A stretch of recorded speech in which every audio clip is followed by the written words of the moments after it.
Nobody ever quiets down so quickly when I step up to a microphone like this. Wow. I wish this would happen more often. Anyway, welcome. I want to welcome you to the 2014 Irving R. Segal Lecture in Trial Advocacy. This is really, I want to say it's a privilege to welcome Ambassador J Rapp to the law school for what I know is going to be really a fascinating lecture on international trial advocacy, as it were. But before I make a formal introduction, I just want to say a few words about this lectureship, which was founded in 1986, which has particular resonance for me because that was the year after I joined this law school. So it was literally close to 30 years ago that it was founded in honor of Irving R. Segal, somebody who may have been called Irving R. Segal in the lecture, but nobody ever called him that ever after, including his mother, is Buddy Segal, who was one of the truly leading advocates here in Philadelphia and around the country, a really great trial lawyer. And the lectureship was endowed in his name, and for many years, and including many years after I became dean, Buddy would sit down there in the front row looking at the Segal lecture, and you would know the moment at which it became certainly worthy of the Segal name, because the broad smile would open with Buddy, and he knew that this year's Segal lecture met the standards. And over the years, we've had some phenomenal Segal lectures: David Boies, Walter Dellinger, Ted Olson, Floyd Abrams. Each time, Buddy would light up into a broad smile. Well, I can tell you, if Buddy is here, virtually at least, he passed on several years ago, but he would be delighted, absolutely delighted, ecstatic with this year's Segal lecture, not only because this is somebody who has passion like former Segal lecturers and incredible skill, but he really represents trial advocacy in one of the most exciting new areas that we think about in our trial advocacy on an international stage. This year's Segal lecture was the leading prosecutor of the former Liberian President Charles Taylor for the atrocities committed during the Civil War in Sierra Leone. He headed the trial team that secured convictions of members of the media for the incitement of genocide in Rwanda. He truly has been a lawyer committed to furthering civil justice in every sense of that word. And those prosecutions are really just a highlight of the phenomenally consequential career he's had, making him one of the world's leading advocates for bringing war criminals to justice through national and international courts. Today, he heads the Office of Global Criminal Justice in the State Department and is our country's ambassador at large for war crimes issues. Fundamentally, throughout his career, he's been focused on one goal, which is to make the world a safer place. And by that standard, he's been very successful indeed. It all started, he was a graduate of Harvard College and Drake Law School, and started his career in private practice. And we talked a little bit about his view about the value of private practice in launching a public interest career. He then got the political bug and served in the Iowa House of Representatives, which I then learned he got to know one of my predecessors, Jim Friedman, who was later the president of the University of Iowa. I assume he appeared before today's Segal lecture trying to get funds from the state. And then a staff director and counsel at the U.S. Senate Judiciary Committee. He did run unsuccessfully for Congress twice against Charles Grassley, who later went on to the U.S. Senate in Iowa. But interestingly enough, they became very good friends. And it later, Ambassador Knapp was appointed U.S. Attorney by Bill Clinton in Iowa. And when the presidency flipped over to George Bush, his former adversary, Charles Grassley, recommended that he be retained as U.S. Attorney. So he's one of those rare individuals who has served as U.S. Attorney for both Democratic and Republican administrations. he had a wonderful record as U.S. Attorney, as sort of a standard litigator, prosecuting Brady Handgun Control Act violations and the firearms provisions of the Violence Against Women Act. His office also became well known for combating methamphetamine epidemic sweeping the Midwest with a number of notable convictions. But after 7 years, he decided to think about someplace different than Iowa and literally just set in an application. I talked to him earlier about how you engineer a career such as how you move in such an incredibly global direction. And he says the first thing is to apply, which is what he did. He simply applied. And as they say, the rest is history. In 2001, Ambassador Rapp was appointed by the UN to prosecute war criminals in Rwanda. As senior trial attorney and chief prosecutor at the International Criminal Tribunal for Rwanda, he led the trial team that won conviction principles from national radio, television, and newspaper. The first time in history that leaders of the mass media were convicted for the crime of incitement to commit genocide. In 2006, he became chief prosecutor in the special court created by the UN to adjudicate the war crimes committed in Sierra Leone. He led the prosecutions of former Liberian President Charles Taylor and others who bore responsibility for the atrocities committed during the Civil War. And his office won the first convictions in history for recruitment and use of child soldiers and for sexual slavery and forced marriage as crimes under international humanitarian law. Recently, he was appointed ambassador at large for war crimes issues by President Obama in 2009, and today he leads the State Department's Office of Global Criminal Justice, where he advises Secretary of State Kerry and helps to formulate U.S. policy on prevention and accountability for mass atrocities. As I said, an incredible career. When he started out, Ambassador Rapp said his goal in life was literally simply to make a difference in the world.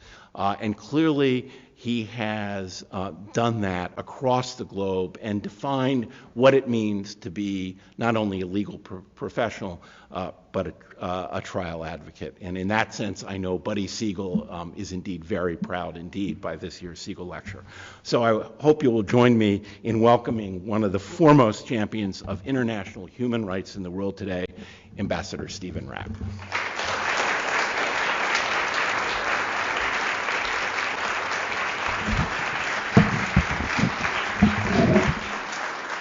Well, thank you very much, Dean Fitz, for that great introduction. I've never had people that look so far into the background, and without coming up with any exactly, and I richly appreciate that. It's a great honor to be here giving this Segal lecture, to be joining the company that. Of solicitors general and judges and practicing attorneys that have given it before. But I'm particularly happy to be participating in a lecture series that focuses on the role of trial advocacy in achieving justice. And as the dean said in the introduction, obviously I did have some political innings, but I was a practicing attorney in Iowa, and as a U.S. attorney, wanted to be in court as much as I could be.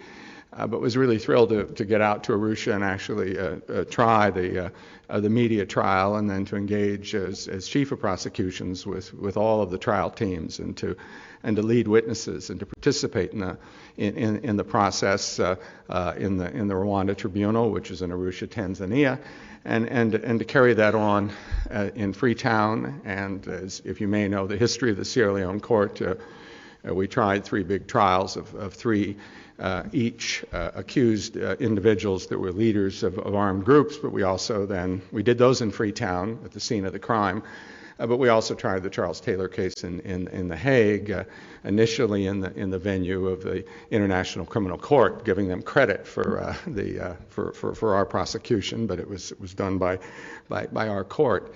But these were all positions that focused on really putting cases together and having effective advocacy being able to prove at the end of the day under a criminal standard, which is the highest that we have in the law beyond a reasonable doubt, that particular individuals were guilty of the worst crimes known to humankind. And all of this led to what I'm doing now for the last 4.5 years.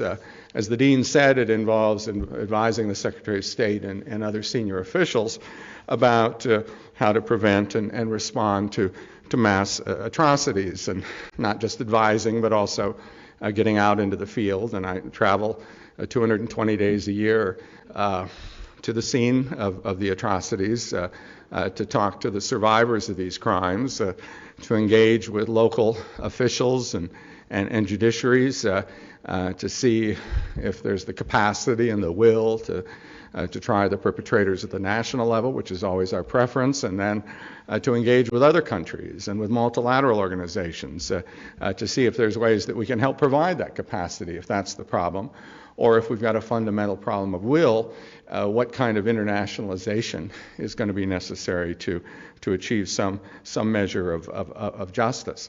But fundamentally, this is about providing accountability in real cases. And I'm sure if the late Buddy Segal was around, he would remind us all that to accuse is not the same as to convict. And I might add to that to make government pronouncements that international war criminals or even leaders of rogue states will be held to account is not the same thing as developing a credible and fair system to investigate their crimes, to prosecute them if there is a prosecutable case, and to judge those cases and to punish those individuals. That's an enormous challenge. And in the role that I play, we deal with things that are happening now, obviously mass atrocities, ongoing as we speak, men, women, and children being killed in Syria and in South Sudan and the Democratic Republic of Congo, people being raped and tortured and murdered. And then we also deal with situations where the crimes happened even some time ago, because sometimes it's not possible to achieve justice right away. And by reaching back and establishing justice for something horrible that happened in the past and doing it in a way in which the community participates is also one of the ways that we send a message to the future. That there are going to be consequences for these crimes, and so we're involved in Cambodia in the cases involving the leaders of the Khmer Rouge regime from 1975 to 1979. Though it's not as successful as I would have liked, we've engaged with Bangladesh on the mass atrocities that happened there in 1971, and in Guatemala with the crimes. In which a government that viewed itself as allied with the United States, but certain military leaders committed horrible crimes, indeed a finding of genocide against the Ixil people of the Maya ethnic group. Engaging in those places to achieve crimes. And last week, in fact, I was in both Germany and Poland with my good friend Eli Rosenbaum, the American the person who heads the Office of Special Investigations in the Justice Department dealing with Nazi cases, because we still have several Nazis in the United States that we want to remove and have prosecuted in countries with jurisdiction. These are all great challenges, and holding people to account at any level for these kinds of crimes is difficult. But I think probably the greatest challenge is the one that I wanted to focus on today, which is holding individuals, and particularly leaders, to account for crimes of sexual violence in armed conflict. I think we all have come to recognize, if we didn't know it already, that the use of sexual violence as a tactic of war is a deplorable reality, has been in the past and remains so in the present. We've borne witness to rape and sexual slavery and sexual torture of women, girls, men, and boys in the recent past, and in Bosnia and Rwanda and Sierra Leone and Liberia. And today it's happening as well in Syria, the Democratic Republic of Congo, South Sudan, and Central African Republic.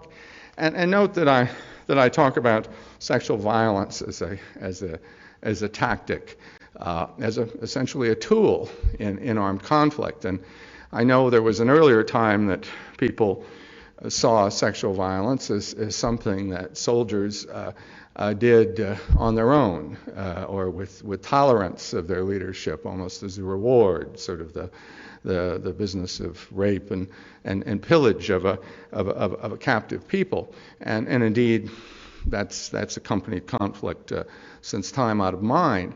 But what we see, certainly in modern situations, and I suspect if you go back and study what was really happening in other situations, is that this is a tactic.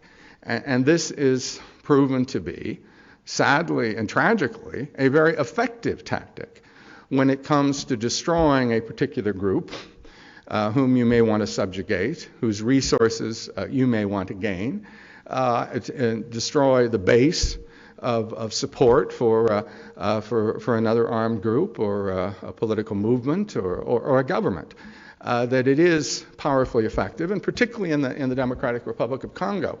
We now see these instances. I remember 3 years ago, and I've been to Democratic Republic of Congo now 11 times, and we'll keep going back. But I remember we were not far away from a scene that we later discovered what had happened, even though it was close to a UN base. It took a week for the information actually to come out. But in Walikale, this is in August of 2010, 303 women and boys and some men are raped. And nobody is murdered. There's some looting, etc. Saw it in the rape of 89 people in Fizi, in South Kivu, in January 1st of 2011. Nobody killed. This is the method that is chosen in order to devastate and destroy a particular community. Several weeks ago, we had an award ceremony, and I'll mention one of the awardees in a moment, a more famous one, but I was again with one of the great heroes in my life, and my wife Dolly and I were happy to actually see him after he survived an attempt on his life when we visited his clinic in Bukavu, in South Kivu in DRC, and I'm talking about Dr. Denny Mukwege, who runs a center which works with rape victims and helps them find access to justice, but deals with profound physical injury, with fistulas and other debilitating kinds of injuries, and has like 500 people at a time in this center providing surgery. And little 8-year-old girls are running up and grabbing him around the leg and hugging him, and he's telling you that the girl was raped so badly that he doesn't believe that he can fix her, and she'll never be able to urinate, or will never be able to hold urine. And it's a tragic kind of situation. And then you meet them and you discover that they're women that have been there more than once. Say this person was raped in 2006 and again in 2009. And these crimes continue in this particular area. This is a crime, and it is a crime selected by leaders as a way to make gains. And as such, and this is part of what I hope we learn from what we try to do in prosecution and in our society, and that we do it imperfectly, through the effective enforcement of laws, by going after those who use these kind of crimes, who commit horrible violence against their fellow human beings, by prosecuting them, by taking them out of society, by punishing them in a very public way, one can begin to turn the corner and begin to create a situation where life is not nasty, brutish, and short. And that's what we've developed in societies that have a respect for the rule of law. Not perfectly, I understand that. But in this situation, the crucial thing is, how do we deliver that message? How do we deliver that message that there are consequences? Not just for the low-level soldier, but for the senior leader that does it. Now, it's encouraging at the moment that I think there's an immense amount of global interest in this issue. I mentioned seeing Dr. Mukwege last month, and it was in an award ceremony where one of my colleagues, who was the ambassador at large for global women's issues, is now at Georgetown and has founded a Center on Women, Peace, and Security, and has announced an award in honor of Hillary Clinton for for persons that are doing great work in this area, and she honored Dr. Mukwege, but also honored William Hague, interesting individual. William Hague, a member of the British Parliament, Foreign Secretary of the United Kingdom of Great Britain and Northern Ireland, a conservative politician with a very conservative background, if you remember when he ran against Tony Blair in 2001 as leader of the Conservative Party. He's now made one of the major issues for the United Kingdom and his own personal agenda, doing something more effective globally on this issue. And it was the subject of Britain's G8 chairmanship last year. But now they're convening, he now has 150 countries that have signed pledges to do everything they can about this issue. They're convening a global summit in London from June 10th to 13th. I mean, so, we're beginning to see a manifestation of global will about this issue. If there's a will, where's the way? Well, let's talk about it, first of all, from a legal standpoint. And I think a lot of you are probably familiar with some of the development of the law in this area, and understand it's not a straight line, not always an upward curve and bending toward justice. But over time, we've seen the develop of normative standards that have prohibited this kind of conduct, and eventually action to actually enforce the law. I mean, if you look at Grotius, he refutes those in history that have said, of course, if you take a city, you get everything that your enemy possesses, including the women. This isn't appropriate. We should live by a higher standard, even though that's maybe not the precedent. In the Libra Code, something we celebrated in Washington last year with a big ceremony at the archives, the Libra Code promulgated by Abraham Lincoln on April 24th, 1863, establishing rules for the conduct of armies in the field during the Civil War, a very bloody Civil War, but with certain prohibitions, and one, an absolute prohibition on rape, with a maximum penalty for anyone convicted of it. On the other hand, if you even look at the post-war period, at Nuremberg we didn't have any rape cases, and nor was it part of the London Charter. There were some post-World War II prosecutions in the Far East involving instances of sexual slavery in the Dutch East Indies. The Geneva Conventions, the current Geneva Conventions, the ones that the U.S. has ratified, the 4 Geneva Conventions, do not include rape among the grave breaches in the law of international armed conflict, nor among the list of horrible things that those 4 treaties, each in their common Article 3, prohibit in civil wars, in non-international armed conflicts. And it's really only with the additional protocols in 1977 that an explicit conventional statement saying that rape is a crime and should be criminalized in each of these types of conflict, international and non-international, actually appears. And of course, the United States has not yet ratified those additional protocols, though we recognize at least additional protocol 2 is as consistent with international law, and most of additional protocol 1, and certainly these provisions. It was only, however, with the international criminal tribunals that we began to see some prosecution of these cases. First, at the Rwanda Tribunal, before my arrival in 1998, in the first prosecution of Jean Paul Akayesu, a mayor of a town in Gitarama province, Taba, to be in fact the case, where women were raped, and he incited men to rape the women, Tutsi women, before they were killed as part of the genocide, saying, you'll never have to ask me what a Tutsi woman tastes like.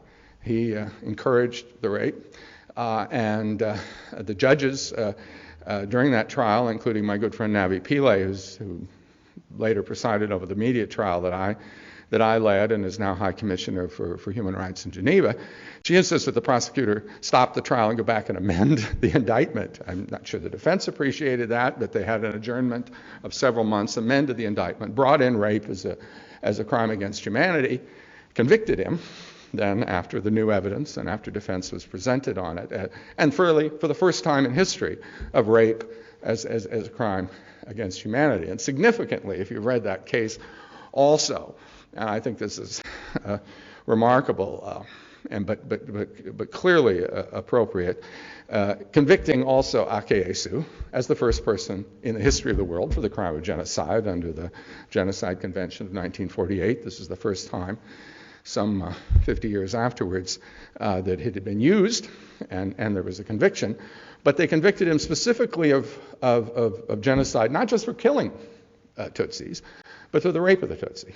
That the rape alone was a sufficient injury to the group and to its integrity, and it was such a serious injury that it, in and of itself, even without death, would have been sufficient to show the actual performance of the commission of the act of genocide, and he was convicted on that basis. 3 years later, the International Criminal Tribunal for the former Yugoslavia in The Hague convicted those involved in a prison camp at Foča in Bosnia, who had Bosnian Muslims in prison there, and where there was mass rape of the female prisoners, convicted them of the war crime of rape, and really had the first conviction. The Sierra Leone court then, under my predecessors and myself, proceeded to fill in other blanks while the other tribunals succeeded in some other cases.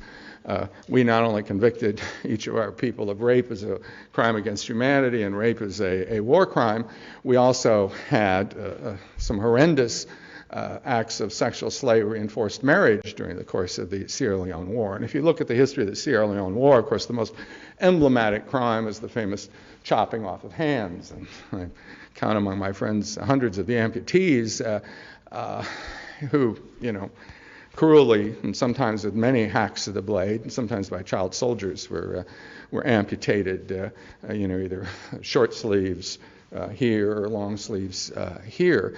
But there are thousands of individuals who experienced that crime. There were tens of thousands who were killed. There were hundreds of thousands of women who were sexually violated. And of them, hundreds who were sexually enslaved for the rebels in particular of the RUF and their allies in the AFRC, and some of whom were forced to become bushwives, essentially consorts of the armed leaders.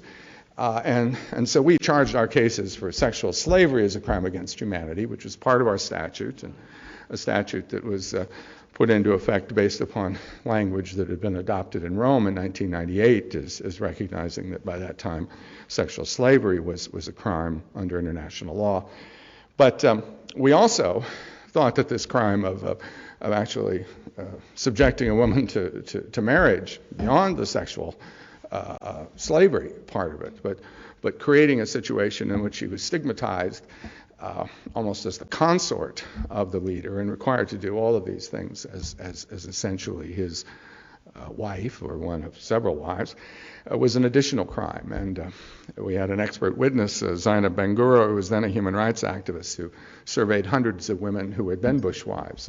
And we made the case to our judges that this was another inhumane act. If you know the list of crimes against humanity, which are various kinds of violence done as part of a widespread or systematic attack against a civilian population, there's a sort of a residual category called other inhumane acts, which is defined to be acts of equal gravity to the listed ones, like murder and extermination and rape and sexual slavery.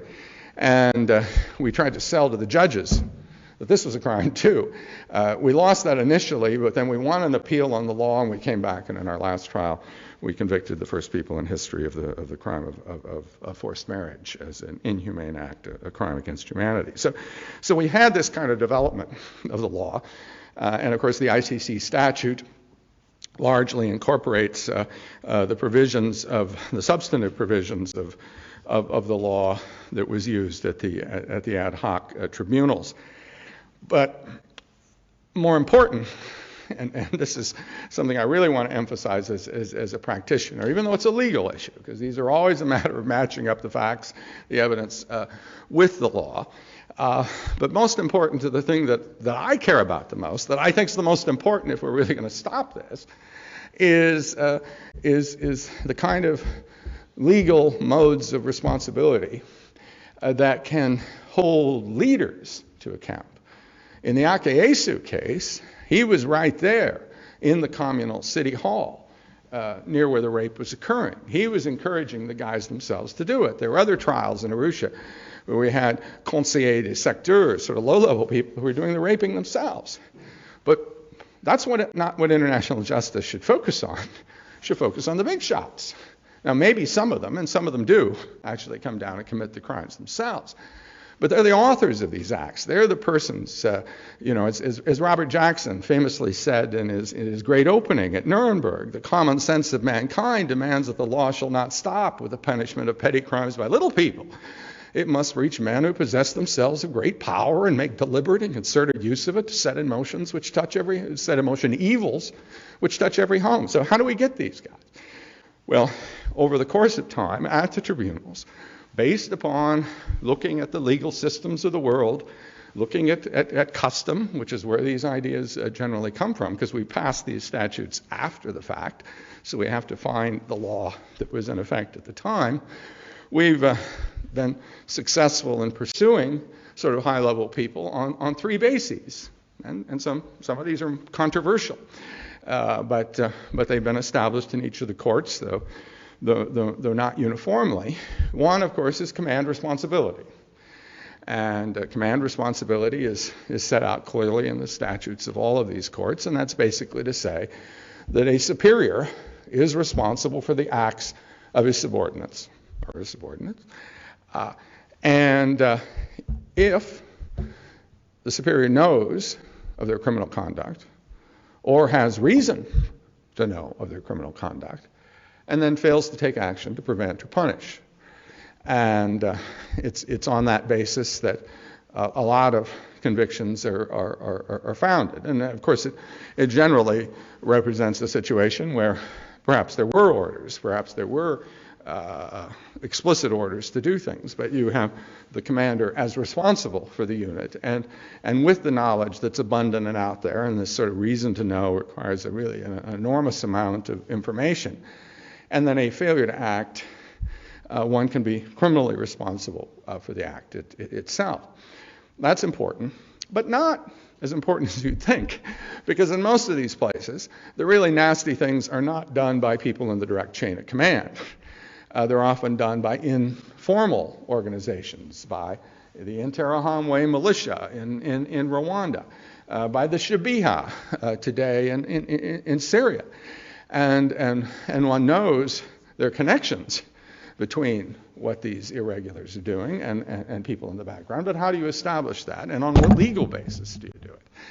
And in that regard, the idea of joint criminal enterprise, which is a kind of a form internationally of conspiracy, but completed conspiracy, in which people engage for a common purpose, to commit certain crimes, and different people do different things, but intend the overall crime, and can be held responsible for that overall crime, even though they only provided the fuel to send the Interahamwe to the church to rape and kill the people. But if they didn't have the fuel, they wouldn't have gotten to the church. So, that's a participation with intent. This idea of joint criminal enterprise, as it's called internationally, which one of my good friends, the German judge Wolfgang Schomburg, is a little critical of it, sometimes says joint criminal enterprise. Do you know what that stands for? JCE, just convict everybody. Now, it's not quite just convict everybody. But proving it is not necessarily that easy. But joint criminal enterprise it has various forms, and when you can show by their actions the intent to commit the certain crimes, that's the first form of joint criminal enterprise.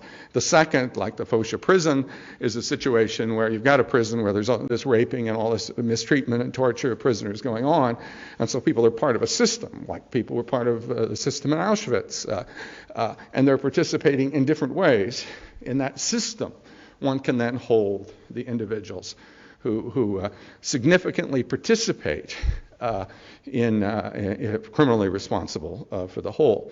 There's a third form, more controversial, but recently upheld by the ICTY, and that's something that's a little more similar to felony murder in the United States, If you intend a particular crime, got to be a crime, but another crime is foreseeable, and that crime is committed, then you can be held guilty of that. And that's been proved useful. Command responsibility that I just mentioned was useful in the ICTR and the Rwanda Tribunal in convicting Colonel Bagosora, who was really one of the leaders of the genocide, really the military strongman that made it happen. He was convicted of sexual violence on command responsibility bases. There's JCE. Others have been convicted. Most recently, just last month, the appeals chamber of the ICTY reversed 2 acquittals for rape and instated convictions in the Djordjevic and Sinovich case. And there's a famous case out of the Rwanda Tribunal, one of the last trials there, which is on appeal now, in Karamira, where joint criminal enterprise in the third form. We're sending these guys out to rape, or sending these people out to murder these Tutsi women, when you've got all this propaganda about how the Tutsi women are these attractive femme fatales that are sapping the energy of our women or of our men, and all these pornographic cartoons and everything else. You send guys out to murder, you know what's going to happen. And then when you see what's happened, and then you continue to do it, even though you say, I don't want anybody raped, I just want them dead, the judges proceeded to say that the rape was foreseeable. Finally, there's aiding and abetting as a form of liability, and we're all familiar with aiding and abetting in our own law and the law of accessory that generally makes accessories guilty, the same as principals.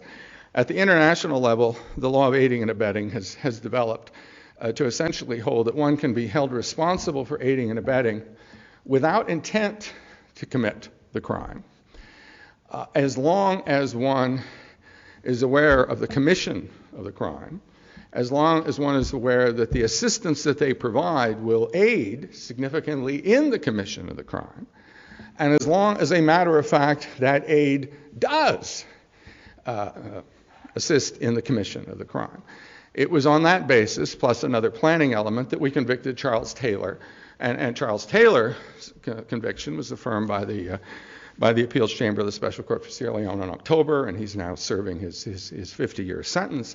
And among other crimes, he's convicted of rape as a crime against humanity, rape as a war crime, and sexual slavery as a crime against humanity, based upon the fact that he was aware that these crimes are being committed by the RUF, by the Revolutionary United Front, based upon the fact that he continued to provide them with assistance that kept them in the field, based upon the fact that without that assistance they would have lost the war and they wouldn't have been able to commit the mass crimes that they committed in 98 and 99, leading on to the horrendous taking of Freetown and the rape of thousands and amputation of thousands during the course of that taking of the capital on January 6th of 99.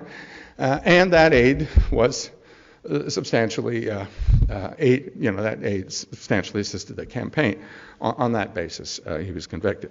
I mean, these are the legal doctrines that then require one to then have the proof, to have the proof that a rape was committed, to have the proof of the assistance to the force that provided that was committing that rape, and soldiers of which are, and the kind of contextual elements that are required to show that we run an international crime. Practically, what does one need, and how do we move? I've got a few minutes here, and I did want to leave some time for questions. But and some of these are probably fairly prosaic, and some of them involve starting at the crime scene, where quite often the cases fall apart. We're not even talking about getting to the international, to the leader of an armed group. We're talking about just proving that a crime was committed, because we have the challenge that the survivors of sexual violence don't often come forward. They face the risks of being dismissed by insensitive authorities and re-traumatized by sharing their stories, being ostracized by families and communities. When they do get the courage to speak up, there are challenges to ensuring that the crime has been documented in a way that will support conviction that in fact a crime occurred. I know this challenge from dealing with so many of these cases at the national level in the DRC. The chain of custody origin of evidence can be quite unclear during a conflict. It is rare. I mean, we at least had a medical certificate in one trial that I watched in the DRC last month, and it was the only case I had ever seen where they had it. And certainly we didn't have a rape kit, we didn't have DNA kind of evidence. But these people don't have access to medical care. If they had access to medical care, then perhaps one would then be able to deal with the doctors or nurses, but then they have to be trained in gathering the forensic evidence. Then there's the access problem. How do people actually get to justice in societies in which the rule of law is broken down? And they may have strong proof of the act. What court do they go to? And how do we overcome that? And then even when we have functioning courts, we've got this challenge of maybe you can hold that person at that sort of private level or corporal level responsible.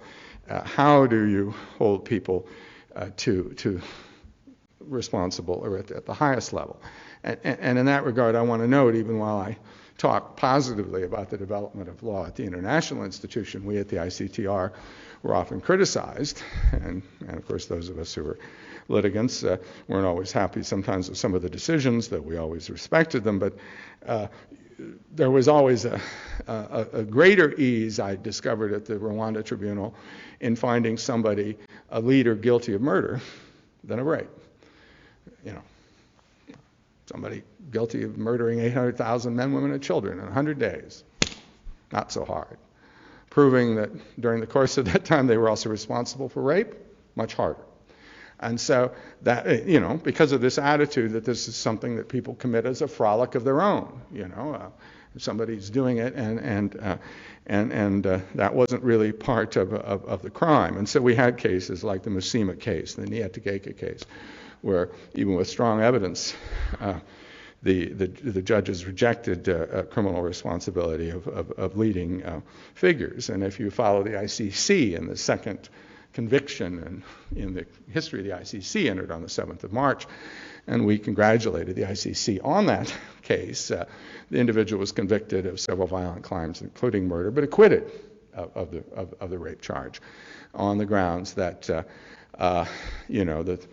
that rape wasn't necessarily part of the mass crime of killing and more than 200 people and brutalizing others in this village of Bogora, DRC, and on the 24th of February 2003. So they were acquitted. Now the prosecutor at the international level potentially can appeal that if essentially on the legal grounds that the judges got the law wrong and that the facts and the evidence proved it. So we'll still see. But this is difficult.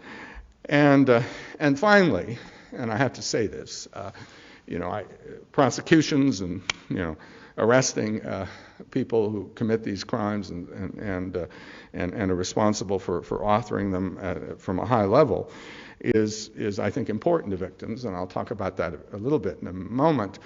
But I also recognize, as I often had with my friends who were the amputees, they were thrilled to follow our court proceedings, but in the end, there were no prosthetics in Sierra Leone. There was very little for victims, very little way to earn a living thereafter. The same with rape victims who've been so seriously traumatized. I mean, you get programs, people that are lucky enough to find their way to McWegge's clinic and others, but they continue to have need of counseling and education and child care and a great many things. And where does that come from? How do we overcome this? And I don't want to spend too much time on things that I think are fairly logical to all of us, but it is important to report these crimes, to state the reality of them occurring, to talk about how these are crimes, that these people there are perpetrators out there and that they're victims. It's one of the reasons why even a few symbolic convictions can be important, and they are to victims themselves, because they say, this says that I was injured. It was me that was in the right. There's somebody else, some powerful individual that did wrong, and society is standing with me and not with that individual anymore. That's a powerful kind of message in shifting the cultural norms and attitudes. And we recognize that many times these crimes occur in societies where other sexual violence, not just in armed conflict, but is ignored, whether the person's raped by a combatant, a stranger, a neighbor, a spouse. There's not the response.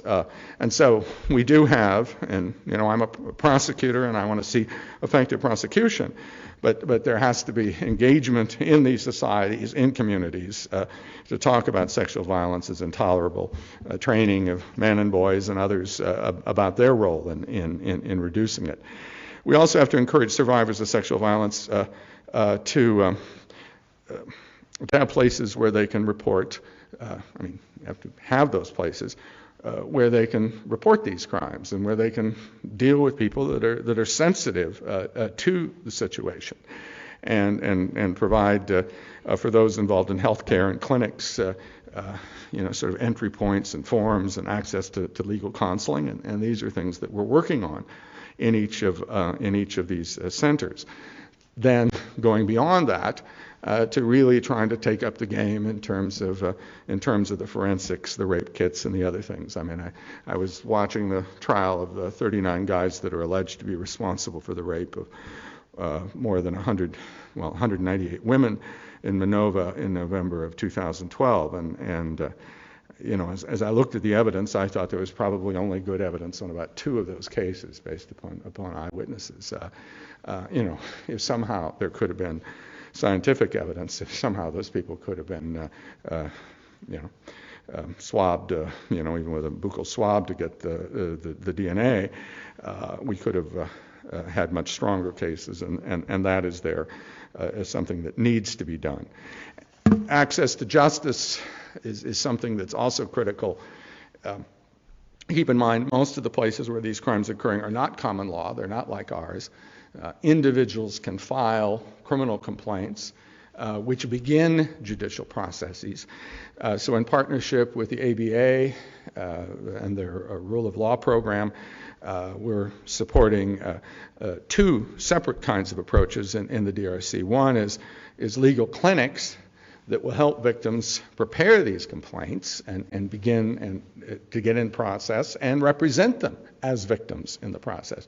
And frankly, the cases that have gone forth have almost all involved the key role of the victims themselves through this kind of assistance. And secondly, you have the mobile courts, which I'm sure many of you have heard of. This is within the military justice system in the Congo, the only courts that have jurisdiction for rape and armed conflict, whether by the military of Congo or by the leaders of armed groups.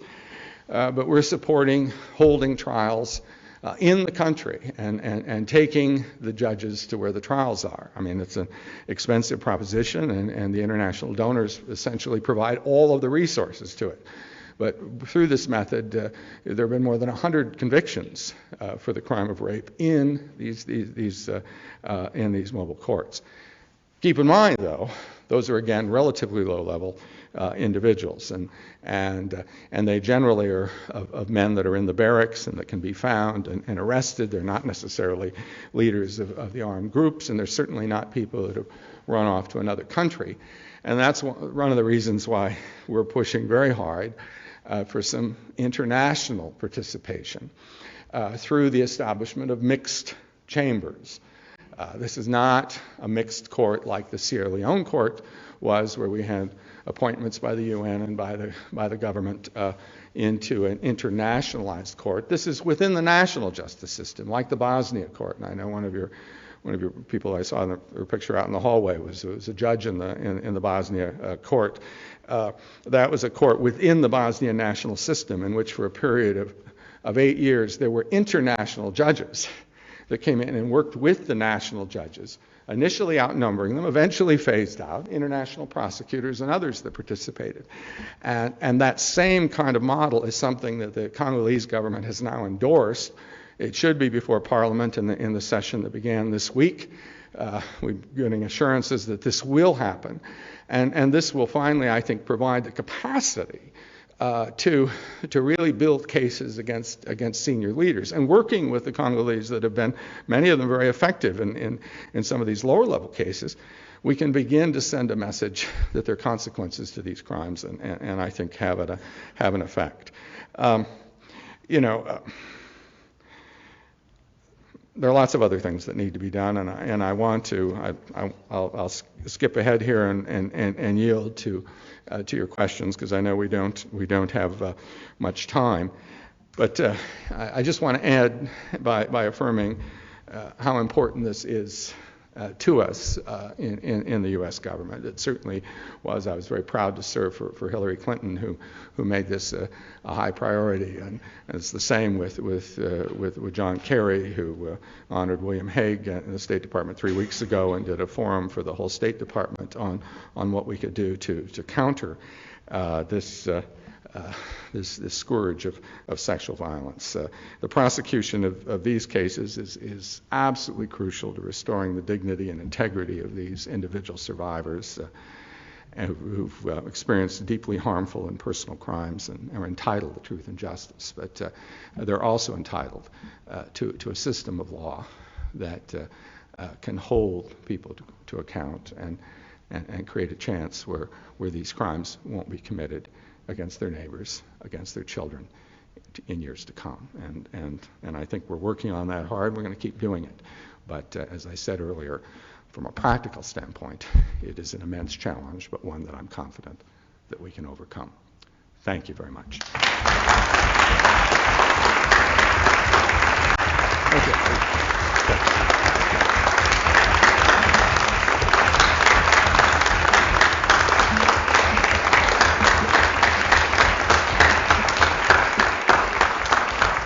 Well, any time for questions? Let me just say, I started out by talking about passion and skill of prior Segal lessers. I can see that that passion and skill on display in advocacy before us. It was an incredibly impressive, and your life work is really something we all should and can emulate. I know I saw some questions immediately, so why don't I? Yes. Yes. Can I be heard, or should I use my microphone? We can hear, but loud. Loud. Articulate. This will be a test of trial skills. Back before loudspeakers. So, a lot of these trials take a very long time before you hear a prosecution. The Charles Taylor trial being an example. This took the better part of a decade for it. Do you think, what are your opinions about the way that the court is structured that makes it that some of these convictions that seem, almost slam dunk in terms of we knew that Charles Taylor was a crime, but it takes 10 years to get him convicted? Well, first of all, knowing and being reported as responsible and having the proof on a solid legal basis for convicting someone are quite different. And there were certainly nights that I lost sleep and thought that we weren't going to get there, as I felt in the media trial, because it is so difficult to prove responsibility. And I should note, he was arrested in March of 2006. We started the trial in June of 2007 in The Hague, where we had to move it, and then he fired his lawyers. We didn't get it started in earnest until early 2008. We completed the prosecution evidence in about 40 weeks. The defense got a long break to get ready. They put Taylor on the stand for 7 months. Can you imagine putting an accused on the stand for 7 months? They elected to do that. For 6 months of that, he was on direct exam. We had the English rule that said that you get the accused, if he's going to testify first or not at all. I like that rule from a prosecutor's standpoint, because they can't put their story together after they've heard their defense witnesses, who they don't trust and are likely to tell a different story every time, and they can weave it together. This requires them to do that, and as a result, none of the 26 witnesses that followed told the same story that Taylor did, so it was not a good thing. But they took that time, and then there was, of course, the legal arguments and the briefing, and going through trial and then going to appeal and having these issues decided. But from the time the trial started until we had the decision on appeal was a little better than 6 years. So that's basically what it took. Now that's a lot of time, but that's at Nuremberg there were 23 guys on trial. One that committed suicide at the beginning, but the other 22 were only given 2 days each to present their defense, and there was no appeal. I mean, it was a great historic event, but it was very limited in terms of the rights of the accused. And most of these trials often involve intensive cross-examination, which can pay, because you've got people that come in from places where they don't know cardinal directions and they get confused about east and west and north and south or times of day, et cetera. And you can eventually impeach lots of witnesses, and you have to have that opportunity. These leadership trials are necessarily going to take longer. The more discrete kind of trials, and we were able to do some of those in Arusha, but you had to be very careful about it, where you had some guy who did a lot of bad things, but you had him just slam dunk on one massacre on one day. And you could try that in a more discrete way. And I mean, the Nyatageka case was put on the evidence in less than 30 days. And so you can sometimes do that. But the problem is also the nature of this evidence.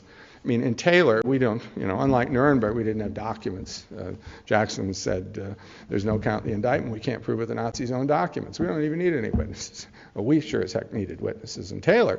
And we ran more than 30 rogues, 30 people who were close to Taylor, who were close to the rebels that themselves were implicated in certain crimes, some who were under protection, some who were under great threat. And those individuals told the account.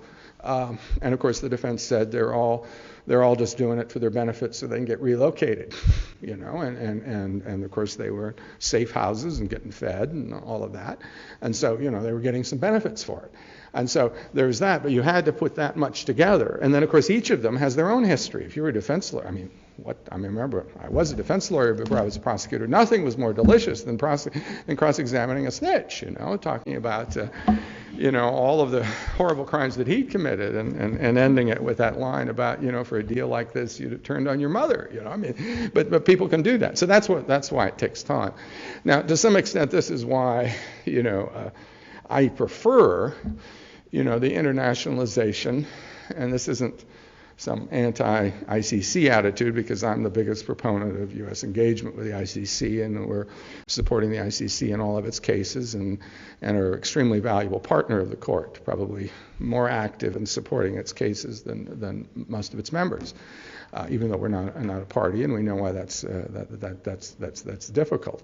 But I like this idea of working with national systems, but recognizing that the national system alone, at least initially, can't do it. I mean, it's hopeless to think they're going to prosecute their own regime or something, or people associated with it.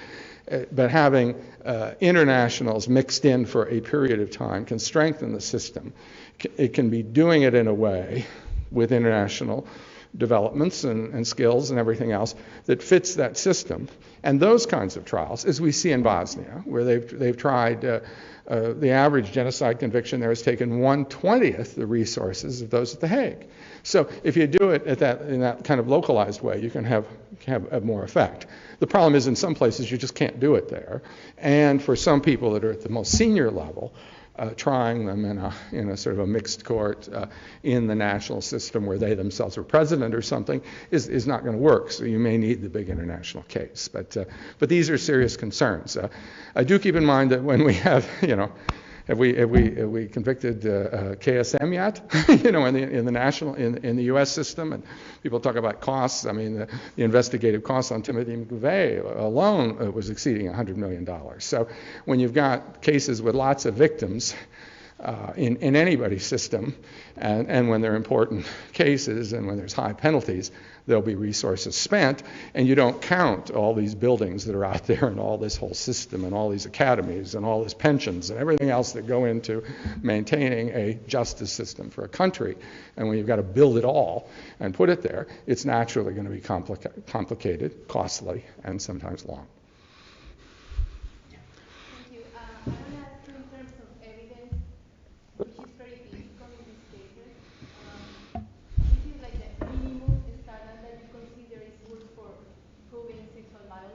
Mhm. will ask, which do you consider is the biggest challenge that is still for sexual violence in armed conflicts? Like, which is the biggest challenge and which is the minimum standard of proof that you consider is able to be used? Well, I think the biggest challenge in many places is protecting the victim and working with the victim, or as we like to call the person, a survivor, and making it possible for them to participate in this process and continue with their lives. And in the Syrian context right now, even though we know and we've heard about situations of sexual violence, particularly people in detention, it's very hard to get people to come forward. I was in Colombia at the end of January, and they have not, even though they have a very active peace and justice program, none of the 1,000 paramilitaries that confess to killing whole villages confess to a single rape. And there have not been a conviction yet for rape throughout all of the violence in Colombia over a generation in the armed conflict. So working with the victim to get the account, working to develop to the extent you can, the medical evidence that this did happen on this day with these units, et cetera, I think is a very big part of the challenge. In the DRC, we've begun to overcome that. But then you have the question of tying this crime to specific soldiers and to specific units, often when these crimes are committed by people that are coming through and they can't recognize or remember these individuals. So you've got that. If you're only talking about the retail, I call it the retail crime, the individual who's actually committing the rape and convicting him, that would be tough, but they've been able to do it with eyewitnesses. But then the upper levels showing that connection is the next challenge. Where is the biggest challenge? I tend to view it as the challenge of holding senior leaders to account, creating a situation where armed groups won't commit these crimes, where leaders will discipline guys who commit them, and will realize that they're going to be in horrible trouble, for doing this. Getting to that level, I think, is the biggest challenge. And we've got some of the legal doctrines that help us, but developing that evidence of knowledge, the connection, the joint criminal enterprise, the aiding and abetting, all of that, getting that evidence is the biggest challenge at the moment. But each part of this is hard. Yeah. Go ahead. Yeah. Any more questions? Yeah. So my question is, as a person who prosecutes these kind of crimes, Used to. Now I just talk to the prosecutors and say, get in there. do you think the procedural protections of these various criminal courts are either excessive or too lax, or do you think that the changes that you feel would be useful to see how they Well, I tend to think, each of these courts has explicitly put into their rules the provisions of international human rights law from the International Convention on Civil and Political Rights about having the right to an adequate defense, the time and facilities to prepare, the appointment of counsel if you don't have resources to appoint one, the right of appeal, a variety of things like that. And generally, I have found that each of these courts spend a lot of effort ensuring that there is a defense that's present. Of course, the skill of different advocates varies, but I tend to think we're doing a job in that area. Understand that it's not easy. When I was a federal prosecutor, I was joking about this earlier. If you're a federal prosecutor in the United States, there's some people that think you're a bad guy locking up drug dealers and doing other things, and there's a bit of a controversial, attitude among it. And of course, many of us may naturally tend to align ourselves with the defense in domestic context. But at the international context, I've always thought being a prosecutor is really glorious because the conservatives love you because you're locking up bad guys, and the liberals love you because you're vindicating human rights. Well, then what about the poor defense attorney? Making sure that they get respect, that they're able to do what they need to do is a big challenge. But a lot of effort has been spent on that. Controlling it is the other part of it. And I think most of us that have been through this process and been through the trials point to one thing in particular, and we can't, it's a delicate issue. There are a lot of efforts to try to work on this, and that is the management of the courtroom. We all know famous U.S. district judges that, say this trial is going to be done in 6 weeks and they finish it in 3, who tell both parties to sit down and shut up, who are equal opportunity in terms of the way that they control the courtroom, and in the end viewed as tough but fair. Never happens at the international level. You have judges that don't have experience, that aren't confident in their rulings, defense attorneys that give political speeches and aren't stopped, prosecutors that may give political speeches and aren't stopped. That's less rare, less common, but it does happen. And making decisions and standing by them and managing the courtroom well and cutting off repetitive questioning, et cetera, that's a key part of it. Now, part of it is each of these courts has the idea of a tribunal with 3 judges, and there's one who presides, who decides, and the others could vote 2-1 to overrule that judge. So they have to work a way to get things done. Keep in mind that when you do international courts, people are coming from all sorts of different systems. The majority of people in international courts are going to come from the majority of the systems in the world, and those are civil law, different than you and I know. And they're going to be not understand common law. We're not going to understand civil law. We're having to sort of marry together these traditions. But I do think that putting an emphasis on people that have managed real contentious trials as judges is a key part of it. This is now happening in the ICC sort of internal vetting system, though in the end their judges are elected by their political people, by the Assembly of States parties, with delegates taking instructions from capitals, voting for the Latin candidate or the candidate of this group or that group, et cetera. But I think that's the hardest part, and the same can be said in terms of the advocates themselves. They need to have to be better trained and experienced, but that's less of a challenge because they're always going to be hard to control than having judges who can control them. One last question. Yeah. Convicting senior officials in crimes of sexual violence is meant to send a powerful message. And what I'm wondering is, what is your take on convicting them based on controversial criminal law documents? Do you think, can it undermine the message, or do you think there's the acoustic separation between the message from conviction and the legal way of getting to the conviction? Well, when you're talking about controversial, and I want to be careful, jesting about joint criminal enterprise and such, is that the doctrines that have developed are basically the doctrines that follow from the way in which these kind of mass crimes are committed. I remember once we had a case of a guy picked up in the United States who was involved in the Rwanda genocide. He was the leader of the Interahamwe, and he was out in Illinois. Fortunately, and you're going to hear me as a prosecutor, he assaulted the immigration officer that picked him up.